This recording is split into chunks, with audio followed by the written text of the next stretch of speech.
Baie welkom by Handelinge se aanlyn diens. Ons vertrou jy gaan hierdie diens saam met ons vreeslik geniet en ek wil hê jy moet sommer vir 'n oomblik so ontvanklik wees as ons oë toemaak en vra Here, seën ons so ryklik wanneer ons luister en deur u woord versterk word en deur u gees gelei word. Wat 'n voorreg vir hierdie diens wat ons kan geniet as Handelinge gemeente. Amen.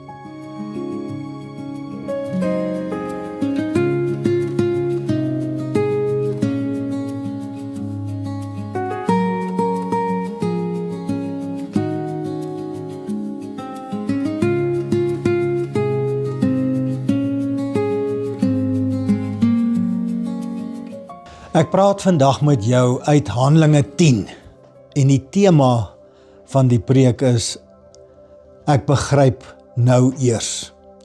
Daai bekende vers van Petrus toe hy sê waarlik ek begryp nou eers. Het jy al in jou lewe dit belewe dat, dink bietjie terug toe jy jonger was, hoeveel keer het dit nie gebeur nie, dat jy gedink het jy verstaan iets en dan die pennie nie gedrop nie. Ek onthou sommer toe een van ons seuns so 5 jaar oud was. Sê ons hom, jong, jy moet onthou om jou wortels asseblief gereeld te eet en alles op te eet. En hy vra, hoekom? Dis wat 'n jong kind doen. Toe sê ons, maar dit maak jou oë skerp. En so sê hy op 'n dag sy wortels lekker eet en uit die bloutheid vir sy sussie sê, nou gaan ek jou met my oë steek. Ek hoop dit verduidelik vir jou iets van dat ons baie keer nie iets begryp nie. Ons dink ons snap het, die pennie het nie gedrop nie, ons het dit nie verstaan nie. Nou sê iemand, 'n Petrus, in die Bybel, in Handelinge 10, ek begryp nou eers. Maar ek wil jou in 'n lyntjie hou, want daar is iets wat hy nie begryp nie, maar jy moet eers die agtergrond gou hoor, anders dan gaan jy dit ook nie vandag verstaan nie. So luister gou saam met my, Handelinge 10 word beskou as seker die belangrikste hoofstuk. Ek wil amper sê in die Bybel, maar in elk geval in die boek Handelinge. Want daar lees ons van hierdie verskriklike, kosbare gebeure wat die Heilige Gees tot stand bring. Onthou, Pinkster het gebeur, die Heilige Gees is uitgestort. Nou is daar 'n situasie waar 'n Romeinse offisier Cornelius, die hoofman, die kaptein oor 100 soldate, tot die Joodse geloof bekeer. Maar daar gebeur iets in Handelinge 10 in sy lewe. 'n Engel verskyn aan hom en sê, jy moet vir Petrus gaan laat haal. Hy ken nie vir Petrus nie. Jy moet hom gaan laat haal, dis presies waar hy is, want hy het 'n boodskap vir jou. In daardie selfde tyd ontvang Petrus in Joppe, nie in Caesarea waar die kaptein nou is nie, in Joppe 50 km van daar af, ontvang hy 'n visioen, waarin hy sien hoe 'n laken neergesit word, met rein en onrein diere in. Eintlik meestal onrein, onheilige diere in. En die opdrag, die stem kom 3 keer om te sê, eet, slag, eet, slag, eet.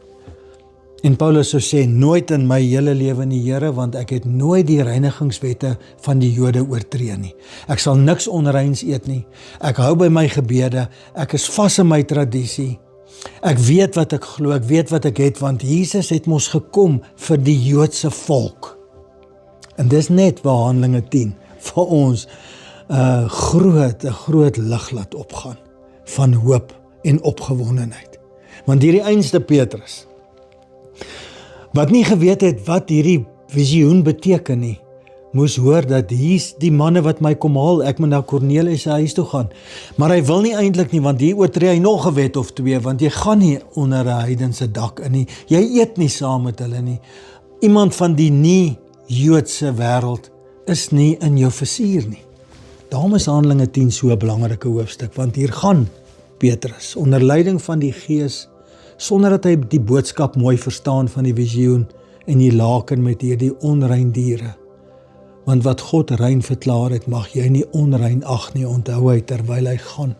En toe hy nou in Cornelius se huis kom, is hierdie paar verse, die laaste paar verse, die verse wat ek met jou deel, wanneer hy 'n toespraak lewer, en hy sê net eenvoudig vir hulle dit, waarlik ek begryp nou eers, dat God nie onderskeid maak nie, maar in enige volk die mense aanneem wat hom vereer en doen wat reg is. Julle weet dat God aan Israel sy woord gestuur het, naamlik die evangelie van vrede wat deur Jesus Christus gebring is. Hierdie Jesus is die Here van almal. So wat is die punt wat jy moet huis toe vat? En in jou geestelike lewe moet daai pennie nou drop.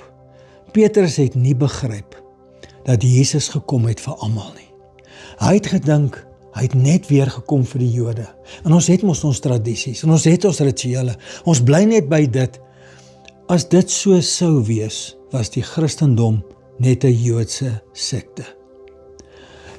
God kom breek dit oop vir hom in Handelinge 10. Petrus, jy moet dit nou snap. Jy was saam met my, jy was die leier van die disippels. Jy het by my alles geleer, jy het gehoor dat Jesus gekom het vir die wêreld, want so lief het ek die wêreld. En jy's nog steeds net by die Joodse volk. Nou gaan ons oor grense, gedryf deur die Heilige Gees. Na elke taal, volk, nasie toe, moet die boodskap grondvat, Jesus is die Here van almal. As jy dit snap, dan weet jy waarmee is die Here besig wanneer Kloofendal en Handelinge gemeente in gesprek is met mekaar hierdie afgelope jaar. Hierdie hoofstuk het my so aan die hart geraak, want dit is die hoofstuk wat ek ook met jou wil deel vandag. Ons moet begryp dat die Here met 'n baie groter proses besig is met hierdie twee gemeentes.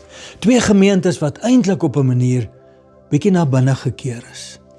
Want ons moet voortbestaan, ons moet doen wat ons nou nog doen, ons het maar ons rituele en ons tradisies en ons gewoontes, ons is bietjie verknog aan dit, is dit nie? Nou kom die Here oor ons pad deur sy Gees, en hier is ons in gesprekke met mekaar, en ons ontdek dat ons is glad nie ver van mekaar af nie. In Dominee Elmos se woorde, ons is 99% by mekaar. So wat is dit wat die Here met hierdie twee gemeentes wil doen in 'n toekoms wat vir ons almal op 'n manier onseker is, maar op een manier definitief seker is? Hierdie gemeente is geplaas in 'n gebied soos wat jy so ver as wat jy kan sien in Kloofendal, waar die mense nie weg is nie, maar is mense wat smag na die hoop, die omgee, die liefde, die vaste geloof wat ek en jy met ons saamdra. Dit kom in ons gesprekke na vore. Mag dit wees dat die Here hierdie twee gemeentes saamsmelt in 'n nuwe geloofsgemeenskap wat sê, nie meer net ons nie. Ons snap, Here, ons begryp nou Handelinge 10 ten diepste. Hier is 'n gemeenskap wat smag na U. En ons het tyd om te beweeg. Dis nou die tyd om te beweeg. En hoe gaan ons dit doen? En waarmee gaan ons dit doen? En daarmee moet jy saam met ons bid en die Here vertrou. Want hierdie gesprekke gaan oor Jesus alleen. Hy is die Here van almal. En hier's baie mense wat hierdie boodskap kort. En ek en jy word geroep. So mag die Here gee dat ek en jy met getrouheid en gehoorsaamheid aan die Heilige Gees sal begin beweeg.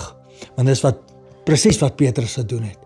Die visioen gekry, die visioen sou later uitloop in 'n toespraak, waar die huis vol mense sit, van hulle nog glad nie eers in die Joodse geloof nie, glad nie, maar die evangelie land daar met sy toespraak. En iewers te besef ons, die Heilige Gees is ons ver vooruit. Ek en jy bid dat daardie Heilige Gees wat ons ver vooruit is, vir ons hierdie pad sal gelyk maak. Bid saam met ons, vertrou saam met ons, glo saam met ons, dat ons is saam beter vir die koninkryk en Jesus se saak. Mag die Gees ons daarin lei. Amen.